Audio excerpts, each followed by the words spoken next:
Lah makanya kan alam itu alam itu umpama bisa berbicara. Ibaratnya ini aku menyampaikan bahasa alam. Podo ndang sadar kan. Podo ndang elingo kan. Mumpung ulo kebatut. Karena apa?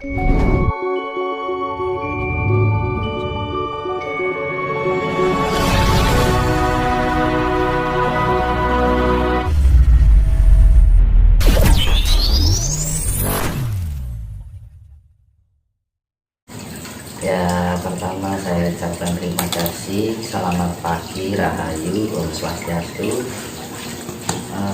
Untuk pertanyaan masalah ini Bapak Kanurip ya Ibu. Ya kenapa ya? Sebenarnya hidup kita sendiri, bukan hanya ada. Sebenarnya hidup kita tuh sendiri, cuma temannya banyak. Ya kan? Misalkan ini, kita hidup satu rumah, ya, punya nasib berbeda-beda, ya. Apa enak wong, ayo untuk rezeki bareng-bareng kan gak mungkin. Anak wong jenenge wong mati kencan nak ono, iya. Pasti kan sendiri-sendiri, ya kan. Menungso yang nang iki kudu wis ana ing ngasane Gusti. Ya. Jadi kita juga diberikan hak untuk berusaha. Dan untuk siapa yang untuk kita? Jangan dalam arti berserah berpasrah itu dalam arti kita tidak melakukan apa-apa. Kita juga melakukan apa-apa dalam arti apapun yang akan terjadi kita serahkan pada Sang Maha Pencipta. Bahwa tujuannya apa hidup ini sebenarnya? Untuk pengabdian. Pengabdian pada siapa? Ya pada Sang Maha Pencipta. Kan gitu tujuan yang sebenarnya secara hakiki. Ya kan? Kalau masalah sebenarnya masalah kehidupan itu kan apa ya? Dibilang sampingan atau apa ya? Jadi patut urip untuk bertahan hidup sebenarnya kayak kita makan ya, bekerja itu hanya untuk sampingan urip. Jadi sampingan dari kehidupan ini biar kita bisa bertahan hidup kan. Tapi yang terjadi antara murka, hasrat dan keinginan nafsu dunia, rasa lelah. Sekarang yang menjadi faktor utama kehancuran dunia apa? Karsa. Seharusnya karsa itu digunakan untuk mencukupi kehidupan kita, biar kita tidak kelaparan, mau butuh makan, karena kita punya raga, ya kan? Kalau di kehidupan, makanya raga itu sifatnya tidak abadi.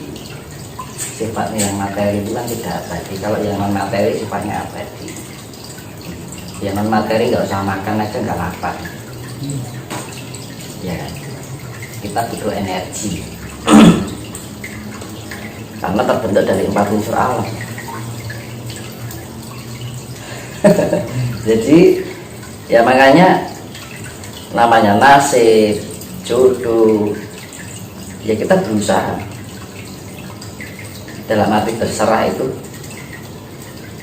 Entah apapun yang terjadi, apapun yang keterima banyak ataupun sedikit ya kita terima. Karena apa? Ya namanya kehidupan itu menghindari sifat sambat, nelongso, ngeresulo. Nah itu, ya. Akhirnya apa? Rasa bersyukur kita nggak ada. Ya itu seperti yang saya bilang itu ujian hidup itu ada 2, cobaan dan godaan. Ya. Kalau dikai cobaan Rasulullah sambat, akhir ujung-ujungnya nggak bersyukur kan? Ya. Kalau diberikan godaan, dikai rezeki 50.000 kurang, kayak 1.000 dikek turah 1.000 kurang meneh, dikek turah 200.000 kurang meneh. Ya begitulah manusia.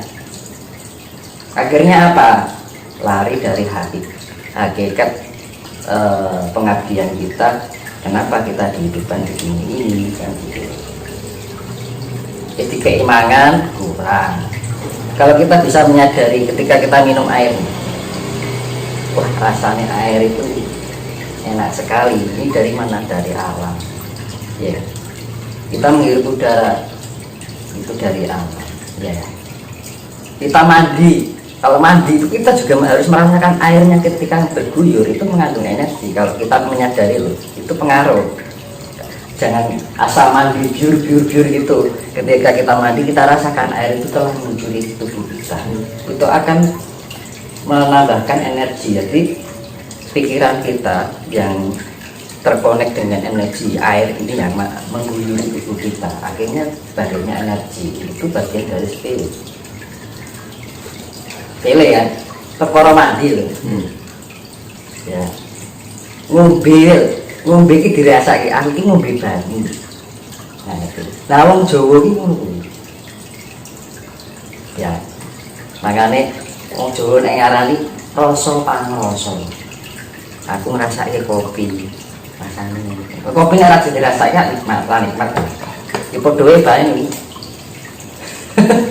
Nah, kadang-kadang manusia itu sudah diberikan air, diberikan makan dari hasil bumi, diberikan udara, itu pun masih kurang.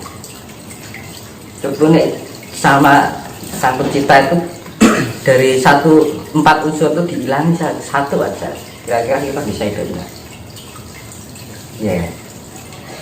Lah makanya kan alam itu alam itu umpama bisa berbicara, ibaratnya ini aku menyampaikan bahasa alam, podo ndang sadar, podo ndang elingo kan, mumpung urung kebacut. Karena apa? Keadaan alam, vibrasi alam ya, ya menungso anaknya dulu seneng, ya. Tapi nanti akan jadi suatu penyesalan kalau kita nggak segera membangkitkan diri kita untuk mencapai tingkat kesadaran diri kita. Loh, sepele loh, kita minum air itu bagian tingkat kesadaran diri, kita menghirup air itu bagian tingkat kesadaran diri, mandi pun kita dengan air kita rasakan. Ya, sepele loh. Dan itu hal yang sering dilalaikan oleh manusia. Babakan adus mandi. Iya kan? Apa pernah adus? Pokoknya biur kita nggak merasakan. Kita kok bisa menjadi bersih ini karena air. Coba nerang banyu. Nah gitu. Nah karena apa? Ketika kita bisa dekat dengan alam, sebenarnya kita akan memurnikan diri kita. Suatu cara untuk penyempurnaan diri. Manakala kita tidak bisa menyadari keberadaan alam itu sendiri, merasakan apa yang kita rasakan untuk alam, malah mungkin kita bisa dekat dengan alam. Ngomong kosong. Kalau kita bisa mengatakan dekat dengan alam, tapi setiap alam dari bagian unsur alam hadir di dalam diri kita, kita tidak pernah merasakan. Ya. Kan hal sepele itu. Hal sepele yang seringkali kita lakukan dalam kehidupan sehari-hari, gitu. Kadang mau saya makan aja telap, ya tuh rakelingan kaki mangan karo apa kan, iki kok ngendi kan, mikire duit kan gitu orang sekarang, gitu. Sing di barat iki patuto sing dintal apa iki sak digagas ngono lho, iya kan. Nah kadang-kadang manusia itu kehilangan itu, ngomong alamnya ngomongin menurut. Kalau kita sudah menyatu dengan alam, kita merasakan apa yang alam rasakan. Hukum juga balik itu aja. Enggak, ketika kita dekat dengan alam, baratnya pahit dan sakitnya alam, kita juga ikut merasakan. Alam ini berbicara apa? Kita juga ingin berbicara seperti apa yang harusnya Allah bicarakan, cuman kan Allah berbicaranya dengan bahasa kejadian dan kisah kan. Nah cuman kadang-kadang itu lah kok dikei banyu kelingnya, dikasih ujian bencana orang nggak inget kok gitu loh, kan sepele ya kan. Kita minum dengan air, mandi dengan air aja nggak kita sadari, apalagi bencana. Mas, kita kembali ke tema awal tentang kehidupan. Kadang banyak kita jumpai dalam kehidupan sehari-hari, banyak orang yang dekat dengan bahwa terus pasrah mas harus kosong. Nah bagaimana Mas menyikapi dengan sikap tersebut? Hidup ini berproses, ya kan. Ibaratnya gini, main proses kan produce proses kan gitu kan. Jadi yaitu tadi saya seperti bilang, manusia berhak untuk berusaha, Tuhan yang menentukan, ya kan. Dan tergantung apa yang kita berikan, alam itu akan memberikan apa yang kita berikan. Saya ulangi lagi ya, alam akan memberikan apa yang telah kita berikan pada. Jadi ALD yang kita berikan apa? Kasih sayang. Balik ini kasih semuanya dong. Iya kan? Kita menyadari keberadaan alam ketika kita mandi. Karena apa? Punya rasa kasih dengan air. Telah karena air itu pun juga mengasihi kita. Keluar dari perut bumi melalui sumber air, ya kan? Diriwangi banyu ado-ado tekan iso lemah, gampangane kan ngono. Ya kan? Kita tinggal menancapkan zaman sekarang kita tinggal menancapkan tabung aja sudah keluar air. Tuhan itu agak maha murah kan. Kurang opo kan. Ning yang diberi itu tidak enak. Gitu. Apa kelingan kita bikin sumur nih. Ya. Apakah pernah kita mengagungkan kuasa Tuhan? Itu luar biasa ya. Kuwi wae lali kan, manungsa iki dunung lali liputan apes ya kan. Kalau nggak luput, kalau nggak ya apes, itu menungso. Makanya fungsinya kita meningkatkan tingkat kesadaran diri kita, biar kita mawas diri ya. Fungsinya mawas diri kan gitu. Mawas diri itu ibaratnya tuh kita merasakan atau ngerumangsani nek wong Jawa keberadaan alam itu sendiri. Jadi kan manusia sekarang itu inginnya instan, nggak mau berproses. Aduh. Karena apa? Berprosesnya hanya dilarikan atau diarahkan pada hal yang sifatnya keduniawian. Ya.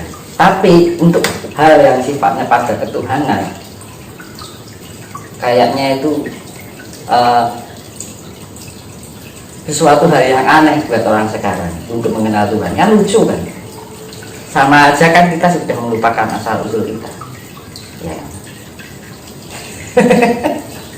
Kita berbicara tentang penyatuan dengan alam, manusia. Jika mau hidupnya selamat, itu harus bisa menyatu dengan alam. Seberapa besar efek bagi manusia jika manusia tersebut melupakan dan bahkan tidak menyatu dengan alam? Itu tadi seperti yang saya bilang dulu, ya kan?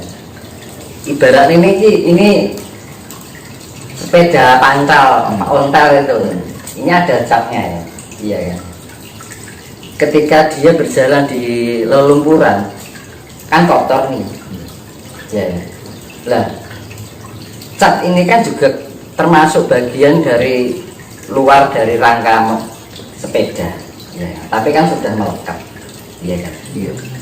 Dan yang kotoran yang sisa-sisa lelumpuran ini, kalau kena air pasti hilang lah. Tapi catnya kan enggak, karena apa? Catnya sudah melekat pada rangka sepeda.